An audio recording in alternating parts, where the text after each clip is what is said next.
पहला कुरिन्थी उसका 2 अध्याय 2 पद। क्योंकि मैंने ये ठान लिया था कि तुम्हारे बीच यीशु मसीह वरन क्रूस पर चढ़ाए हुए मसीह को छोड़ और किसी बात को न जानूं। क्रूस आपके जीवन में, मेरी प्यारी सलीब, मेरी ओर देखो,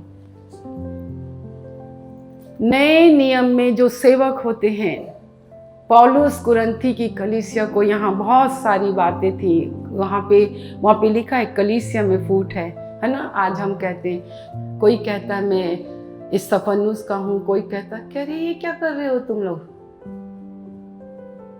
ये क्या करते हो तुम लोग, तुम किसी मनुष्य का प्रचार मत करो, तुम क्रूस पर चढ़े हुए यीशु का प्रचार करो।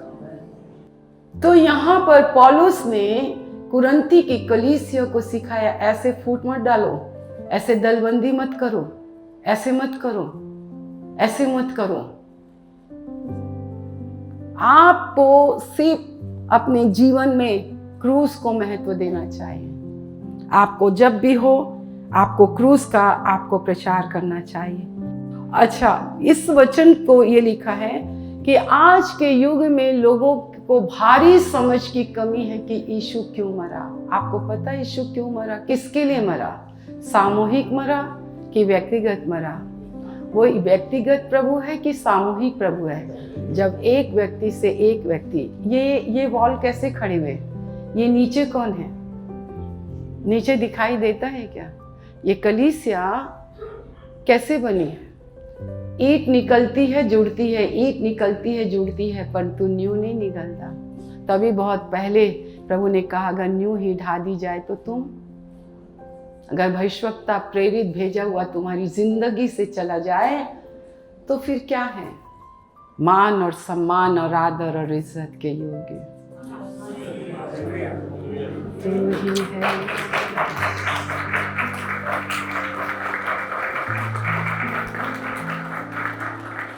और इसका लोग ना ऑपोजिट भी ले लेते हैं। अरे हमें सिखाया गया इज्जत तो प्रभु की, तो इज्जत प्रभु की करना चाहिए, तो प्रभु कहाँ है? सो क्रूस पहली प्राथमिकता है। क्रूस का प्रचार छोड़ और किसी का प्रचार नहीं करना है। नई वाचा में आपको और मुझको पता है क्या है? ये मन को भाने वाला, आपको जो अच्छा लगता है वो नहीं, पर पाप का पर्दाफाश करना पड़ता है। हालेलुया। उनको समझ होनी चाहिए कि यीशु मसीह क्यों मरा। सिर्फ यीशु मसीह का क्रूस हमदर्दी होके ना रह जाए। मैं रियलाइज करती हूँ, इसलिए कई स्टोरी है। एक धोखे से एक माँ ने बिना देखे आँख के झोंके में उसने अपने बच्चे को, है ना, वहीं पे 2 दवाइयाँ रख दी। कैसे तो है, स्टोरी बन गई। उसने दवाई की जगह जहर पिला दिया, बच्चा मर गया। वो जिंदगी भर इस बात को कही कि मेरी गलती, मेरी मूर्खता की वजह से दवाई के स्थान पर मैंने जहर देके अपने बच्चे को मार डाला। मेरा बच्चा जी सकता था, पर मेरी मूर्खता, मेरी मूर्खता, मेरी मूर्खता। ये हमदर्दी नहीं है। इसको प्यार से सहला के नहीं किया जाता है। आपके पाप का पर्दाफाश किया जाता है। आपको सर्जरी की जरूरत है, आपके घमंड को दिखाने की जरूरत है, आपकी मूर्खता को दिखाने की जरूरत है। स्ट्रेट फॉरवर्ड आपके मुंह पे आपको कहना है मेरी प्रियो, इस दुनिया में थोड़े से प्यार की नहीं, परंतु सचमुच में जबरदस्त आपके काट और आपके छांट की जरूरत है। मेरे यीशु ने कहा इनको खिला। चेले कहते क्या बात करता है, इतनी बड़ी भीड़ के लिए तो कितना भी पैसा लगाया जाए तो खिला नहीं सकते, तुम इनको खिलाओ। उसे मोल लेने की जाने की जरूरत नहीं पड़ी, उसने मिलावट नहीं करी। लोगों के देखते तू भी खा, 5-5 खा, 10 खा ले। पतरस बोला 10-10 कैसे? अरे तू बांट तो। क्या नकल करोगे मेरे यीशु की? मेरे प्रियो, अगर आप किसी और तरीके से, अपने तरीके से परमेश्वर तक पहुंचने की कोशिश करते हैं तो आप क्रूस के साथ गद्दारी करते हैं। अपने कानों को पकड़कर माफी मांगे, प्रभु मैं इस क्रूस के साथ कभी गद्दारी नहीं करूंगा। इसका अर्थ है जब मैं इस पृथ्वी पर ऊंचे पर चढ़ाया जाऊंगा तो पृथ्वी के लोगों को मैं अपनी उसमें खींचूंगा। कभी किसी आत्मिक रीति से खोए हुए इंसान का सामना आपने किया है। हम सब खोए थे। शुक्र करो, मैं तो बहुत शुक्रगुजार हूँ अपने प्रभु का कि यहूदी उसकी नीच प्रजा है, उसके लोग हैं।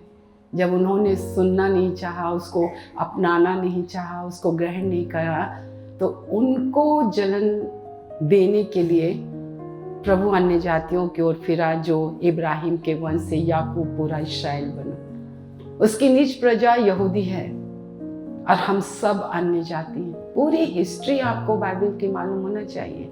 ये नहीं सिर्फ चंगा करता है। तो चंगा क्यों करता है? तो पाप करोगे तो फिर आदम के समान कपड़े भी उतर जाएंगे, फिर आपको बोलना पड़ेगा ये कैसे हो गया। यीशु मसीह आपकी शारीरिक चंगाई के लिए नहीं, आपकी आत्मा की चंगाई के लिए आया। जब आत्मा चंगी हो जाएगी तो ब्लड प्रेशर, शुगर, मैंने कहा सत्य को तुम जानोगे तो सत्य तुम्हें। गलातियों की पुस्तक 5वां अध्याय 1 वचन कहता, स्वतंत्रता के लिए स्वतंत्र किए गए हो, किसी की दासत्व में न आना। आइए अपनी आंखों को बंद करें, बोलो थोड़े से प्यार की नहीं, बहुत प्यार की नहीं, सहानुभूति की नहीं, हमें जबरदस्त काट और छांट की जरूरत है। और तीसरा बोलो, हमारा रिश्ता सलीब के साथ सही होना चाहिए।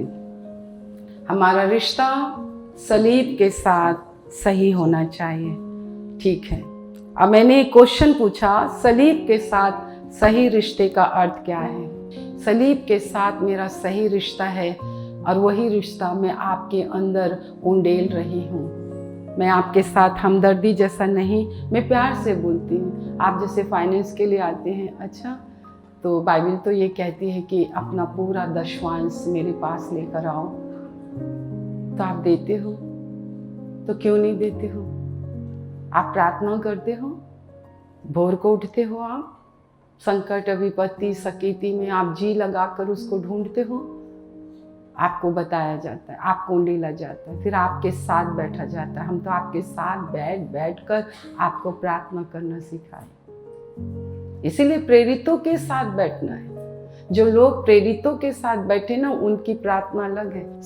आपको काट छाट की जरूरत है, आपको सर्जरी की जरूरत है, आपको सलीब के विषय में आपको आने की जरूरत है। हम परमेश्वर का बहुत धन्यवाद करते हैं। हालेलुया।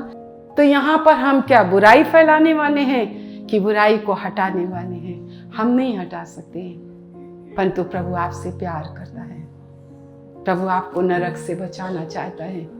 हमें सर्जरी की ज़रूरत है, हमें ज़बरदस्त काट और छांट की ज़रूरत है। हमारी जीभ की ऑपरेशन होना है, सोच की ऑपरेशन होना है, कल्पना की ऑपरेशन होना है। मेरा यीशु नीचे गहराई तक हमें समझने के लिए, ऐसे थोड़ी ना मेरा प्रभु ने मुझे यहाँ पे खड़ा कर दिया।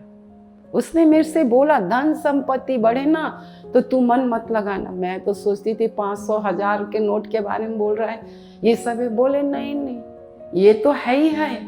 पर जब कोई मारे आपको इम्पोर्टेंस देता है ना, ओहो हो, पैर छूता है, हार माला चढ़ाता है। पहले तो तुम नहीं थे, ये न्यू दिल्ली तो तुम थे क्या? ये ईंटें बदलती हैं पर न्यू नहीं बदलती, ये पिल्लर नहीं बदलते हैं। जिस दिन ये पिल्लर हट गया ना, ये ईंटें चरमरा के गिर जाएंगी। कहाँ रहा विश्वासी और कहाँ रहा दान लगाने वाला और कहाँ रहा प्रार्थना करने वाला? जो सच्चाई आपके अंदर भीतर से पहुंचाई जा रही, गहराई में नीचे उतर कर मेरे प्रभु ने मुझे झांका, मुझे परखा, मुझे देखा, तब जाकर उसने मुझसे कहा तेरी धन संपत्ति बढ़े तो तू पीछे मुड़कर मत देखना। केवल भेष बदल लेने से ऐसा नहीं होता, नकल करने से ऐसा नहीं होता है। पूरी समझदारी उसने गहराई में नीचे जाकर, आज भी नीचे जाकर मुझे सत्य की पहचान देते हैं। और उस सत्य को दूसरों को देने में हमें देर नहीं करना चाहिए, नहीं तो यीशु मसीह आपसे हिसाब लेगा। भजन से 146 हम पढ़ेंगे 3 वचन जोर से। तुम प्रधानों पर भरोसा न रखना, न किसी आदमी पर, क्योंकि उसमें उद्धार करने की भी शक्ति नहीं। हाँ, 4 वचन। उसका भी प्राण निकलेगा, वो भी मिट्टी में मिल जाएगा। उस दिन उसकी सब कल्पनाएं नष्ट हो जाएंगी। तुम भी मरोगे, वो भी मरेगा, तुम्हारा स्कूल मरेगा, तुम्हारी कंपनी मरेगी, तुम्हारा सब मरेगा। तुम्हारा भरोसा ना, हमारा भरोसा प्रधानों पर है ना मनुष्य पर है, क्योंकि उसमें इंक्रीमेंट की सामर्थ नहीं है, प्रमोशन की सामर्थ नहीं है। तो मुझसे प्यार कर, तू अपने चरित्र को उत्तम रख, तेरा परमेश्वर तेरे को ऊंचे पर बैठाएगा। हमारी तो ये शिक्षा है भैया। और देखो क्या लिखा है, 147:10 से पढ़ेंगे हम। ना तो वो घोड़े के बल को चाहता है और ना पुरुष के पैरों से प्रसन्न होता है। यहोवा अपने डरवैयों ही से प्रसन्न होता है, अर्थात उनसे जो उसकी करुणा की आशा लगाए रहते हैं। परमेश्वर किससे खुश होता है? ना तुम्हारे पैर से खुश होता, ना तुम्हारी सवारी से खुश होता, ना तुम्हारी फटफटी से खुश होता, ना तुम्हारे कार से खुश होता, ना तुम्हारे बैंक बैलेंस से खुश होता, ना तुम्हारे फैशन से सुख हो, किसी से वो खुश नहीं होता। इंसान कभी किसी से खुश नहीं हो सकता है, वो इंसान है। पर एक बात मैं बता दूं, किसी में उद्धार करने की सामर्थ ना तुम्हारे पति में, ना तुम्हारी पत्नी में, ना तुम्हारे बॉयफ्रेंड, ना तुम्हारे गर्लफ्रेंड, ना तुम्हारे 1000 मित्र, ना तुम्हारा एजुकेशन, ना तुम्हारा किसी में नहीं। वो किसी से खुश नहीं होता, वो सिर्फ अपने सम्मान करने वाले, आदर करने वाले, उसके आज्ञा मानने वालों से वो खुश होता है। सीख जाइए। वो आपके बल से नहीं, पैरों से नहीं, टैलेंट से नहीं, धन से नहीं, दौलत से नहीं, किसी पर भरोसा मत रखना। दुष्ट आत्मा जब नाचती है ना, तो धन दौलत काम नहीं आता, सिर्फ एक ही काम आता है। जब तुम इस पृथ्वी पर से, जल्दी से उस वचन को पढ़ें, इस पृथ्वी में कौन रहते हैं? हम मत बोलो मैं रहता हूं, बोलो अब मेरा क्या काम है? मेरा क्या काम है? मुझे सिर्फ और सिर्फ यीशु मसीह को ऊंचे पर चढ़ाना है, मनुष्य के पुत्र को ऊंचा चढ़ाना है। और जब हम उसको ऊंचा चढ़ाएंगे तो क्या करेगा? आप सोचो, उसने जब मुझे खींचा एकदम अपने पास, इसीलिए लिखा है मित्र के संगति से मित्र का मुख चमकदार हो, लोहे से लोहा। अब 7 सहभागिता आपको मिलेगी अगर सही रीति से प्यारी सलीब के साथ रिश्ता है। वो आपका मुक्तिदाता है। इधर उधर के प्रयास से आप अपनी जिंदगी में कभी पवित्र नहीं बन सकते। भूल जाइए, जब मैं ऊंचे पर चढ़ाया जाऊंगा। कितने लोग नए साल में उसके द्वारा खींचे जाना चाहते हैं। तो जो कार्य उसने आपके जीवन में किया है ना, जिस बात को उसने बताया, आप उस प्रभु को ये करेंगे। इस तेल और जल को छू लीजिए प्रभु। आप इनके विश्वास को देखते हैं, ये आपकी शरण में आते हैं। उनको पूरा विश्वास और भरोसा है कि आप ही उनको चंगा कर सकते हैं। जिनके पाप क्षमा हो जाते हैं उनको चंगाइयाँ मिल जाती है। प्रभु जी, मेरे प्यारी प्रभु परमेश्वर पिता, छू लीजिए, क्योंकि आप तो यहाँ हैं। आपने तो अपना काम शुरू कर दिया है प्रभु। मेरे परमेश्वर घर जाते जाते मेरे प्रभु हफ्ते भर खुदावन आप इनकी निरीक्षण करते रहेंगे। मेरे परमेश्वर पिता, आप जांचते रहेंगे, हर एक इन्फेक्शनों को दूर करेंगे। जो कोई विश्वास से आपके लहू को पीता लगाता है परमेश्वर, जो आपकी आज्ञाओं को मानता है, मेरे प्रभु परमेश्वर, आपने कहा मृत्यु के दूत को मैं आज्ञा दूंगा कि उस घर पर भी ना पहुंचना। मेरे प्रभु परमेश्वर, यीशु का लहू ही हमें परमेश्वर सुरक्षा रखता है। मेरे प्रभु, हम आपका बहुत धन्यवाद करते हैं आज की सभा के लिए, आपकी उपस्थिति के लिए, आपके लोगों के लिए। वो आए प्रभु, आदर के साथ आए, सम्मान के साथ आए। आपको उन्होंने ध्यान धर कर आपको आपके वचन को सुना। मेरे प्रभु, अधिकाई से आपका वचन इनके हृदय में बस जाए, ताकि वो कानाफूसी करने वाला, वो दोष लगाने वाला, इनको नीची दृष्टि में डालने वाला, मेरे परमेश्वर तंग करने वाला, नाश करने वाला, घात करने वाला, नष्ट करने वाला, जब इनके जीवन में काम करें, विचारों, कल्पनाओं, भावनाओं में, तो प्रभु ये मुंह खोल कर कहें, मैं जानता हूँ आज से 2000 वर्ष पूर्व क्रूस पर चढ़कर मेरे यीशु ने तुझे हराया है, और उसी क्रूस के द्वारा मुझे जय जयकार की ध्वनि सुनाई देती है। मैं अनुग्रह पाया हुआ हूँ, मैं अनुग्रह पाया हुआ हूँ। और आनंद और जय कलीसिया की है, आनंद और जय कलीसिया की है। मेरे प्रभु हम धन्यवाद करते हैं, आपने सुना है, धन्यवाद। अब हमारे परमेश्वर पिता का प्रेम, प्रभु यीशु मसीह का अनुग्रह और पवित्र आत्मा की सहभागिता, जब तक यीशु अपने दुल्हन को लेने ना जाए, अपने प्रियों को लेने ना जाए, अपनी देह को उठाने ना जाए, तब तक प्रभु हम आप ही के अनुग्रह में बने रहेंगे। उसके लिए हम आपका धन्यवाद करते हैं, यीशु के नाम से मांगते हैं, आमीन आमीन।